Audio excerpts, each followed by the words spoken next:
जय हिंद फ्रेंड्स। तो आज हम लोग देखेंगे आज का जो भी इंपॉर्टेंट करंट अफेयर्स है उसको हम लोग कवर करेंगे। जो भी हमारे चैनल पर नए हैं उसको तुरंत से सब्सक्राइब कर लें, लाइक करें, शेयर करें और टेलीग्राम चैनल को ज्वाइन करें जहां पे आपको बहुत सारे कंटेंट फ्री में मिलेंगे और एमसीक्यू भी मिलेंगे आपको, जहां पे आप एग्जाम्स के लिए प्रैक्टिस कर सकते हैं। तो चलिए, आज का मोटिवेशनल कोट है the great things never come from comfort Jones. तो कोई भी आप बड़ा गोल कंफर्ट जोन में रहकर नहीं अचीव कर सकते हैं।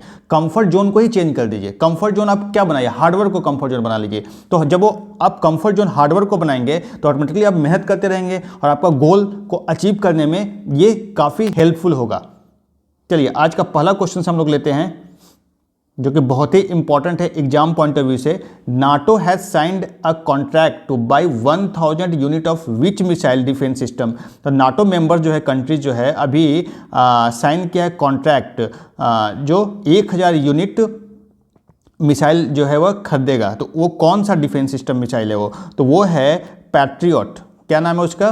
पैट्रियट। पैट्रियट जो एयर डिफेंस मिसाइल है उसको जो है लगभग $5.5 बिलियन का कॉन्ट्रैक्ट साइन किया है यूरोपियन कंट्रीज़ ने इसको परचेज करने के लिए। और ये जो है पैट्रियट मिसाइल जो है बेसिकली दो ही कंट्री बनाती है, एक है यूएसए और दूसरा है जर्मनी। और चूंकि अभी यूक्रेन और रशिया का वार चल रहा है तो उसके कारण यूरोपियन कंट्री थ्रेट महसूस कर रहे हैं। तो इसीलिए ये मिसाइल खरीदने की प्लान की गई है नाटो मेंबर्स के द्वारा। अभी जो है वह की जो यूक्रेन का राजधानी है वहाँ पे जो अटैक हो रहा था रशिया का, तो उसको जो है वह जवाब में इस मिसाइल का यूज यूक्रेन ने किया है। अभी हम लोग समझते हैं कि नाटो क्या है। नाटो का फुल फॉर्म क्या है, नाटो ऑर्गेनाइजेशन क्या है? तो नाटो का फुल फॉर्म जो है नॉर्थ अटलांटिक ट्रीटी ऑर्गेनाइजेशन। ये जो बना था अप्रैल 4, 1949 को ये फॉर्म किया गया था। और इसके जो हेडक्वार्टर कहाँ पे है? ब्रसल्स में है। इसका हेडक्वार्टर ब्रसल्स में। ब्रसल्स किसकी राजधानी है? बेल्जियम की राजधानी है। यूरोप में कंट्री है बेल्जियम। और ये जो है वह 12 मेंबर्स नेशन थे यूरोप के, उन्होंने पहले ये ट्रीटी को साइन किया था और ये लोग फाउंडिंग मेंबर्स इसका बन जाते हैं। It was the first peace time military alliance जिसमें जो है वह यूनाइटेड स्टेट जो है एंटर किया था। और इसका जो एम है बेसिकली वह strengthening the military response to possible invasion of western Europe by the Soviet Union. तो सोवियत यूनियन पहले, अभी रसिया है, पहले सोवियत यूनियन होता था, तो उसको जो है वो काउंटर करने के लिए, उसके एक्सपेंशन को काउंटर करने के लिए ये नाटो ऑर्गेनाइजेशन यूरोपियन कंट्री ने बनाया था। और अभी जो है इसके टोटल मेंबर्स हैं 31 मेंबर कंट्री हैं, 31 मेंबर्स कंट्री है। हम लोग इंपॉर्टेंट जो है वह मेंबर्स अभी देखेंगे भी। देखिए कौन कौन से इंपॉर्टेंट मेंबर्स हैं मैं आपको बता देता हूँ। अल्बानिया है, बेल्जियम, बुल्गारिया, कनाडा, क्रोएशिया, चेक Republic, Denmark, Estonia, France, Germany, Greece, Hungary, Iceland, Italy, Latvia, Lithuania, Luxembourg, Netherlands, Norway, Poland, Portugal, Romania, Slovakia, Slovenia, Spain, Turkey, UK और सबसे इंपॉर्टेंट यूनाइटेड स्टेट्स। तो इतने सारे कंट्री जो है, important country जो मैं आपको बता रहा हूँ, ये सारे जो है नाटो के मेंबर्स हैं। टोटल कितने मेंबर्स हैं? 31 मेंबर्स हैं। आपको ये याद रखना है क्योंकि एग्जाम्स पॉइंट ऑफ व्यू से बहुत ही इंपॉर्टेंट है ये। नाटो हमेशा न्यूज़ में रहता है, जब से यूक्रेन और रशिया वार चल रहा है ये काफ़ी न्यूज़ में है, तो इसलिए आपको इसको ध्यान रखना है। विच 3 आइटम जो है वह from Arunachal Pradesh recently receive the GI tag.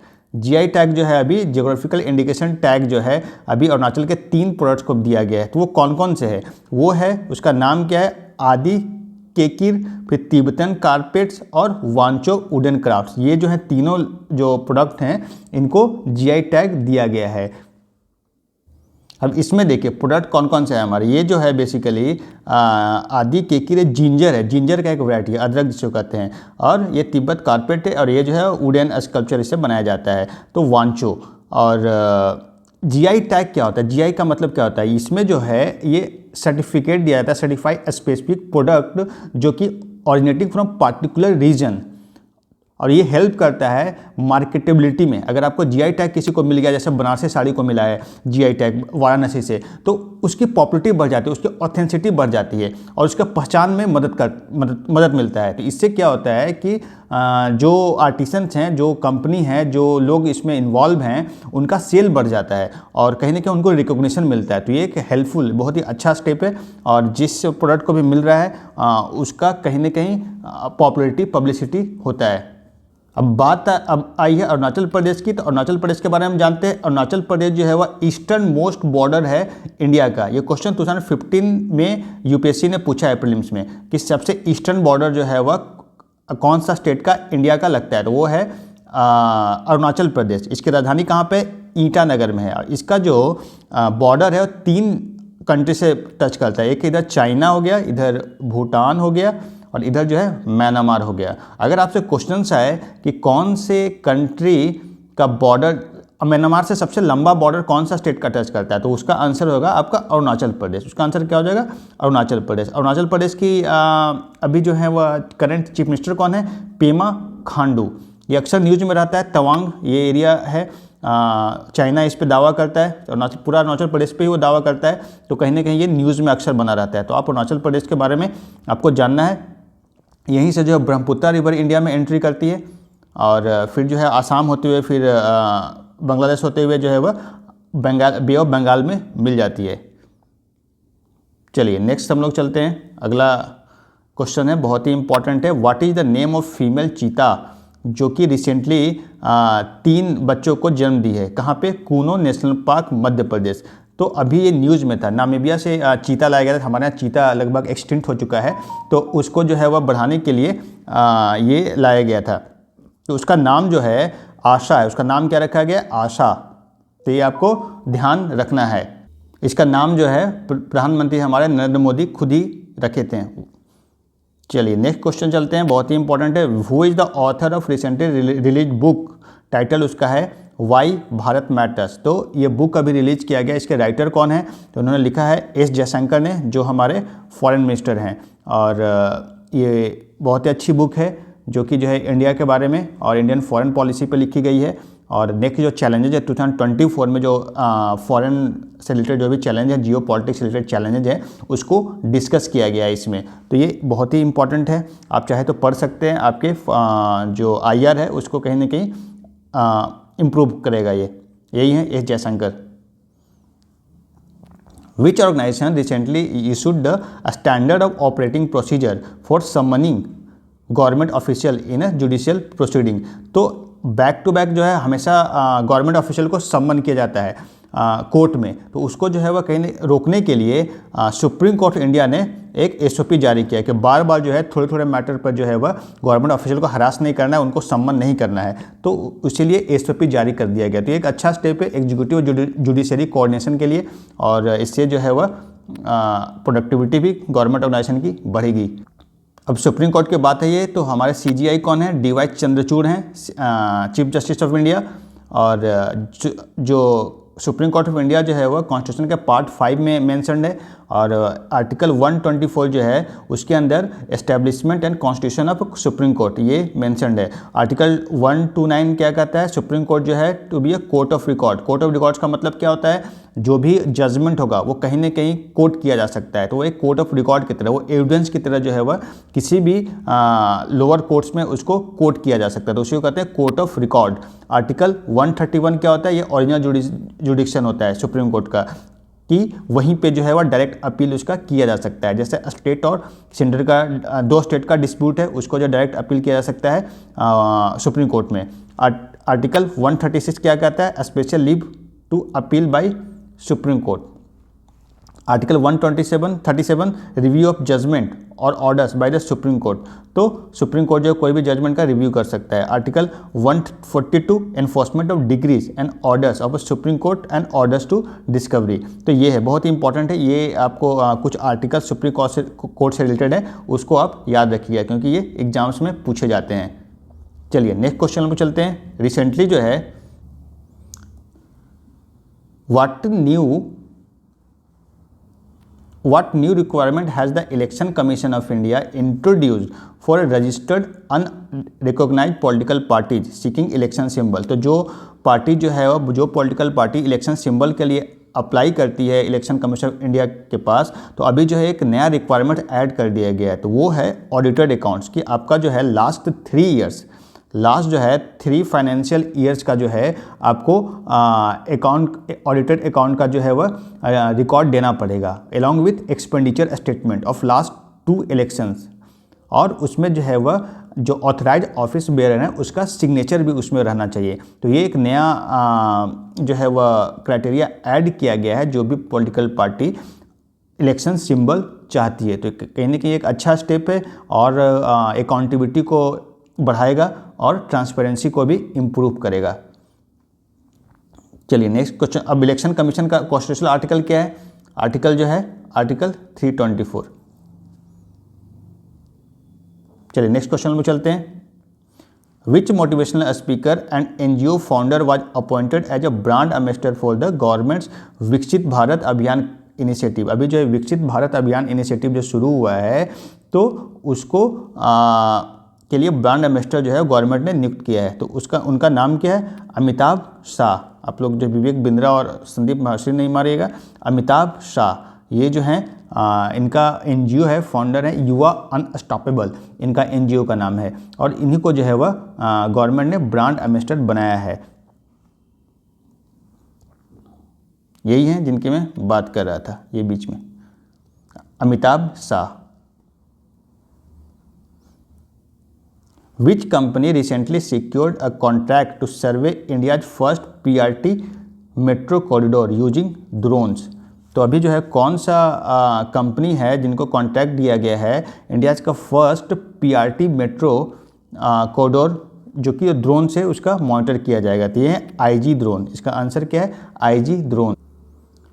तो ये बेसिकली टेक्नोलॉजी कंपनी है, ये एक टेक्नोलॉजी कंपनी है जिसको कॉन्ट्रैक्ट दिया गया है to survey the construction progress of India's first personal rapid transit system metro corridor, जो कि कहाँ बन रहा है? ये बन रहा है उत्तराखंड में बन रहा है। तो ये बहुत ही इंपॉर्टेंट हो जाता है आपके एग्जाम्स पॉइंट ऑफ व्यू से। PRT मेट्रो कॉरिडोर जो है इंडिया का फर्स्ट जो है rapid transit system metro corridor बन रहा है जो उत्तराखंड में बन रहा है, तो इसलिए जो है बहुत ही इंपॉर्टेंट हो जाता है एग्जाम्स पॉइंट ऑफ व्यू के लिए। चलिए नेक्स्ट क्वेश्चन में चलते हैं। What is the full form of FMR mentioned in the news regarding India's border with Myanmar? तो ये अभी न्यूज़ में था, तो आपको FMR का फुल फॉर्म बताना है। तो ये जो है फ्री मूवमेंट रेजिम, इसका क्या होता है? Free movement regime. इसके अंदर क्या होता है कि इंडिया और म्यांमार के बीच में जो बॉर्डर है उसमें जो लोग रह रहे हैं बोथ साइड ऑफ बाउंड्री, तो वो अप टू 16 किलोमीटर तक बिना वीज़ा के आ जा सकते हैं, बिना वीज़ा के आ जा सकते हैं, उनको वीज़ा की रिक्वायरमेंट नहीं होती है। तो इसी को कहते हैं फ्री मूवमेंट रेजिम। लेकिन इससे रिलेटेड जो है बहुत सारे चैलेंजेज आ रहे हैं। अभी चैलेंजेस क्या क्या आ रहे हैं? इसमें जो है ड्रग्स ट्रैफिकिंग हो रहा है, क्रॉस बॉर्डर टेररिज्म हो रहा है, टेररिस्ट लोग एंटर कर जा रहे हैं। तो ये कहीं ना कहीं एक बहुत बड़ा चैलेंज है हमारे इंडियन गवर्नमेंट के लिए और इवन म्यांमार गवर्नमेंट के लिए भी। तो अगर हम इंडिया पर्सपेक्टिव सोचें तो हमारे लिए ये बहुत बड़ा चैलेंज है। तो इस पर रीअसेसमेंट चल रहा है कि इसके लिए क्या क्या तरीका अपनाया जाए कि इसको जो है बॉर्डर को बंद कर दिया जाए। तो बंद कर देंगे तो ट्राइबल जो लोग रह रहे हैं उनको प्रॉब्लम्स हो जाएगी। तो एक बीच का रास्ता निकालने का प्लान किया जा रहा है, तो ये आपको याद रखना है।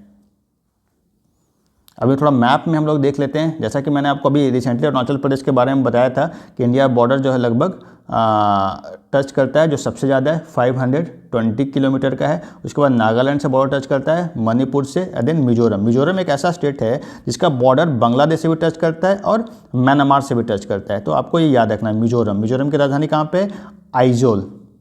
और वहाँ अभी नए चीफ मिनिस्टर बने हैं, उनका नाम बताइए। वो एक IPS ऑफिसर रह चुके हैं, उनका नाम कमेंट बॉक्स में आप लोग बताइए जो कौन है नए चीफ मिनिस्टर वहाँ बने हैं। और टोटल जो अगर लंबाई पूछे इसका तो कितने हैं? 1643 किलोमीटर है म्यांमार से जो इंडिया की बॉर्डर टच करता है।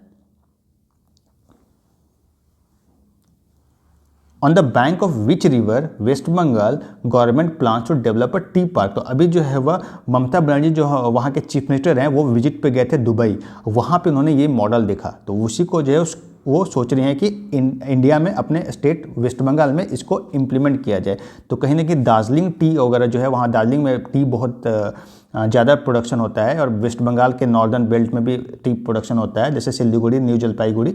तो वहाँ पे एक टी पार्क बनाने की वो प्लान कर रहे हैं। तो वो किस नदी के किनारे? हुगली नदी के किनारे टी पार्क बनाने की बात चल रही है। इससे जो है वह टी एक्सपोर्ट को प्रमोशन मिलेगा, और कहीं ना कहीं वहाँ पे एम्प्लॉयमेंट जनरेशन भी होगा।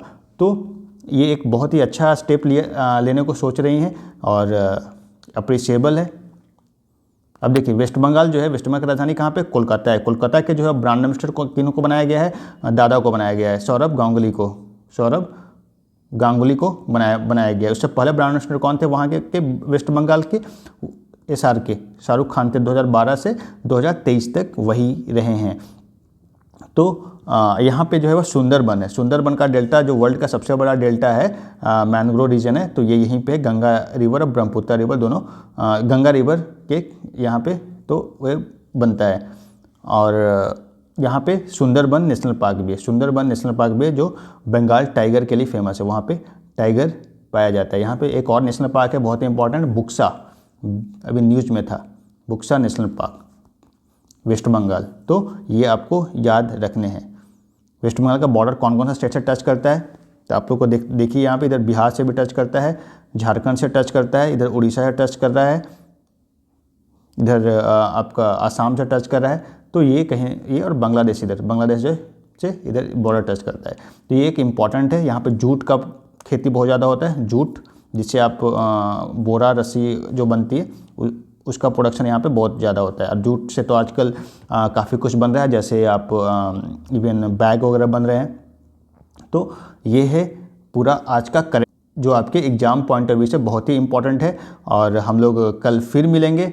आप लोग इस वीडियो को शेयर करें, लाइक करें, सब्सक्राइब करें। मैं जो पढ़ा रहा हूँ वो उतना ही काफ़ी है, आपको ज़्यादा कुछ भटकने की ज़रूरत नहीं है करंट अफेयर्स के लिए।